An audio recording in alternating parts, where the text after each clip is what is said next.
Assalamualaikum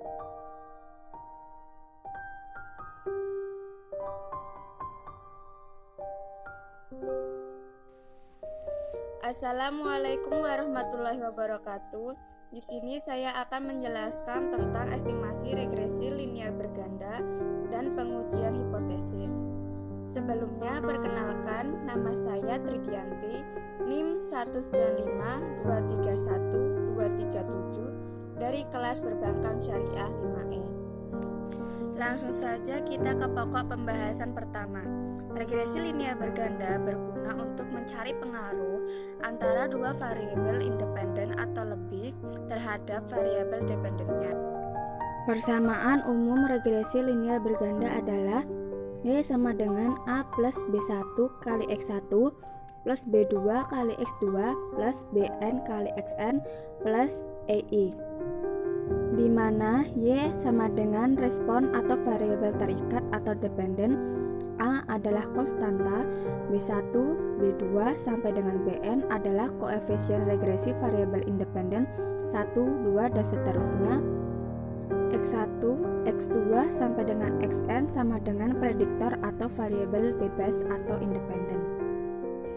Langkah-langkah perhitungan manual analisis regresi linear berganda.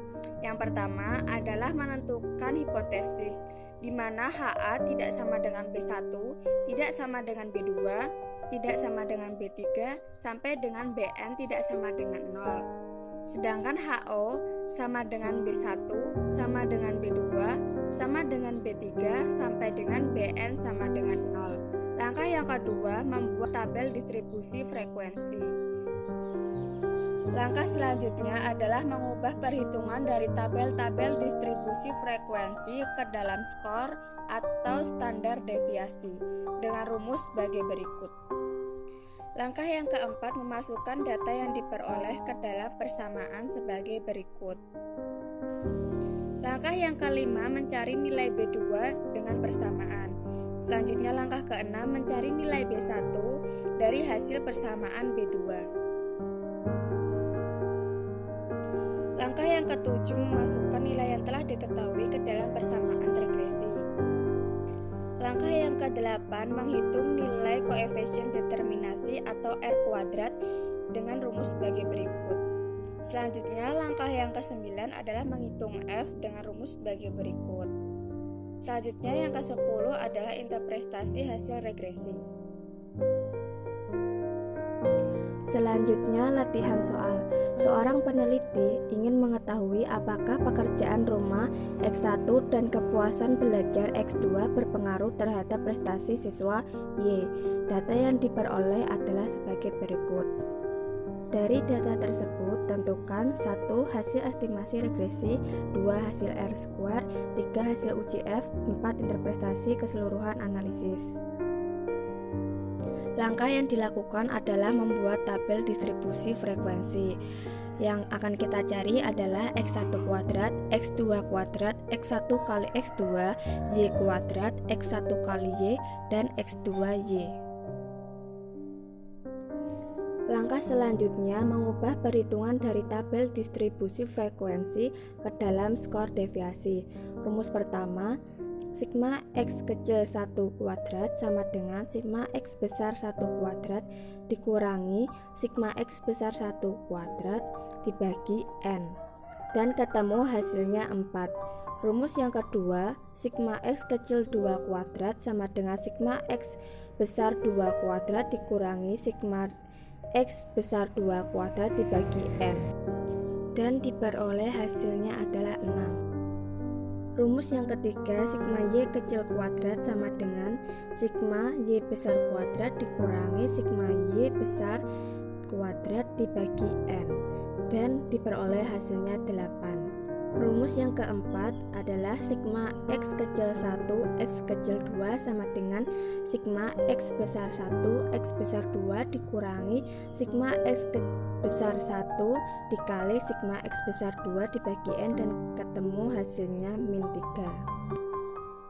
Rumus yang kelima adalah sigma X kecil 1Y sama dengan sigma X besar 1Y dikurangi sigma X besar 1 dikali sigma X besar Y dibagi N, dan diperoleh hasil 2. Rumus yang keenam, sigma X kecil 2Y sama dengan sigma X besar 2Y dikurangi sigma X2 dikali sigma Y dibagi N dan diperoleh hasilnya 2. Langkah selanjutnya memasukkan data yang diperoleh ke dalam persamaan, mencari nilai B2 dengan persamaan dan B1 dari hasil persamaan B2. Setelah memasukkan data ke dalam persamaan, maka akan diperoleh B2 sama dengan 0,933. Langkah selanjutnya mencari nilai B1 dari hasil persamaan B2, maka akan diperoleh B1 sama dengan 1,2. Langkah selanjutnya memasukkan nilai yang telah diketahui ke dalam persamaan regresi, maka akan diperoleh Y sama dengan min 7,6 ditambah 1,2 X1 plus 0,93 X2. Selanjutnya menghitung nilai koefisien determinasi R kuadrat. Nah, rumusnya digunakan adalah rumus R, maka akan diperoleh R sama dengan 0,73. Dari hasil rumus sebelumnya akan diketahui R kuadrat sama dengan 0,53. Langkah selanjutnya adalah menghitung nilai F, dan akan diperoleh F sama dengan 0,13. Langkah yang terakhir membuat kesimpulan atau interpretasi hasil regresi. Yang pertama, Y sama dengan negatif 7,6 ditambah 1,2 X1 ditambah 0,933 X2. Maka kesimpulannya nilai A adalah negatif 7,6 yang berarti prestasi siswa sebesar negatif 7,6 apabila tidak ada variabel lain yang mempengaruhi. Variabel lain dianggap 0. B. Nilai B1 adalah 1,2. Artinya, apabila prestasi siswa meningkat 1%, maka akan terjadi peningkatan pekerjaan rumah atau X1. Yang C. Nilai B2 adalah 0,933. Artinya, apabila prestasi siswa meningkat 1%, maka akan terjadi peningkatan kepuasan kerja atau X2. Kedua, koefisien determinasi atau R2 diperoleh 0,533. Dari data di atas dapat disimpulkan bahwa persentase total variabel Y yang dapat dijelaskan oleh variabel X adalah 53% dan sebanyak 47% dijelaskan oleh variabel independen di luar model. Yang ketiga adalah uji F. F tabel sama dengan 3,89, F hitung sama dengan 0,13. Jadi F hitung lebih kecil dari F tabel sehingga HO diterima dan HA ditolak. Jadi kesimpulannya terdapat pengaruh yang signifikan antara pekerjaan rumah atau X1 dan kepuasan belajar atau X2 terdapat prestasi siswa Y.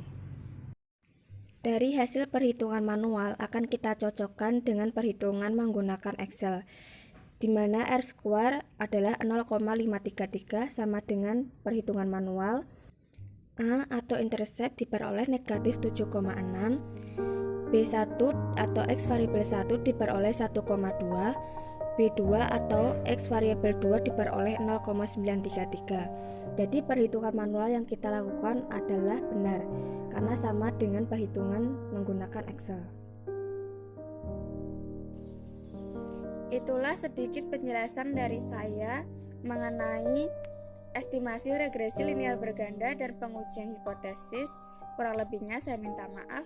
Terima kasih telah menonton video ini. Wassalamualaikum warahmatullahi wabarakatuh.